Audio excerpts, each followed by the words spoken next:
And now, ladies and gentlemen, the man we all know and love, Charles Barkley. Action. Check this out.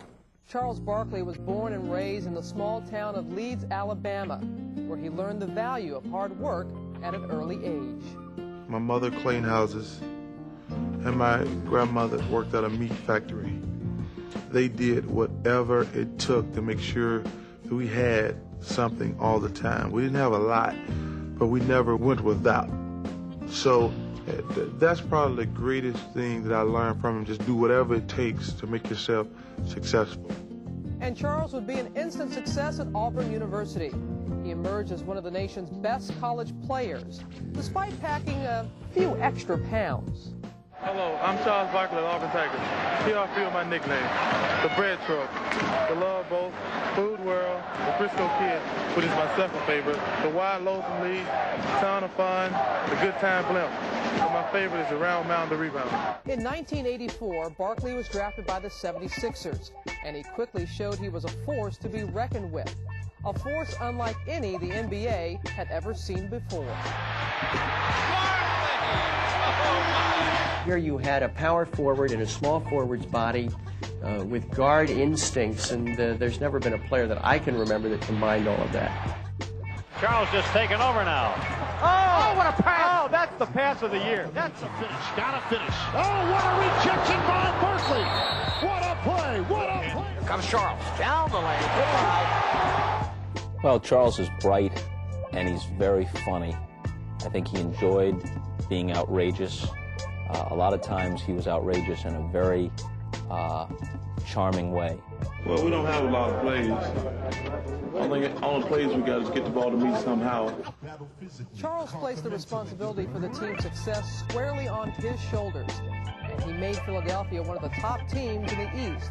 But each year, the Sixers were eliminated in the playoffs, and Charles took responsibility for their failures as well. You know, most of the people out there, they don't understand. They think it's just a game you play. This is your job, and you really care about winning and losing. With each passing season, Charles felt his dream of a championship slipping further away. Finally, he could no longer contain his frustration, and he began to voice his criticism of the Sixers organization. That was a bad time for me. I mean, I ain't lying. I didn't think I was going to make it. And I will truthfully admit that. I thought I was going to go crazy. Charles Barkley, he has talked long and hard and loud about his hunger for an NBA title.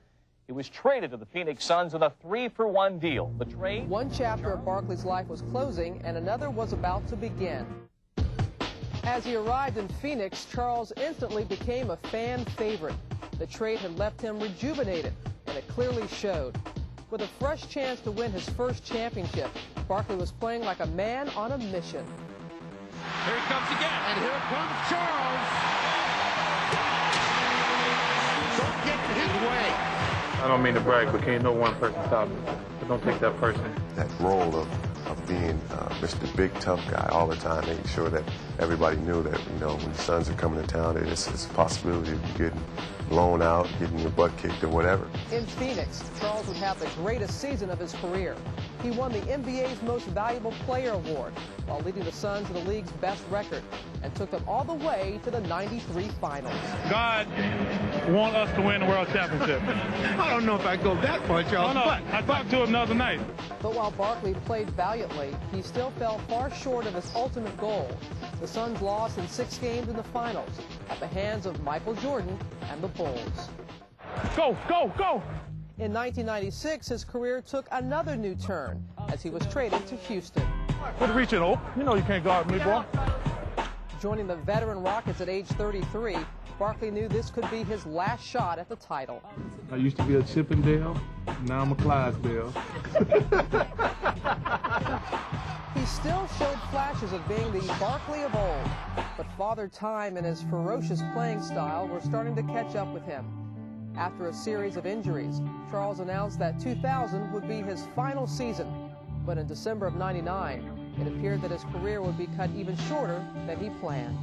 Charles Barkley suffered a ruptured quadriceps tendon, which will require surgery, and apparently is a season-ending injury. But Charles wanted to go out on his own terms, so he began working hard to rehabilitate his knee injury. and he would make it back to suit up one final time in the Rockets' last game of the season against Vancouver. Ricky Norris going to the basket, lays it up, misses. Barkley with a rebound. Charles with a putback, and he's fouled. Charles Barkley gets a bucket in his final game. For 16 seasons, Charles Barkley electrified the NBA. His talent was unquestioned, but there was something more to his greatness, an inner drive that even opponents had to admire. I tell you what, if you was going to war and you was in a foxhole, that's the guy you want with you, because you know he's going to give you everything he got while he's out there. Just a guy who got the most out of his ability, and when you paid to see him play, he played hard every night. That's it. Simple.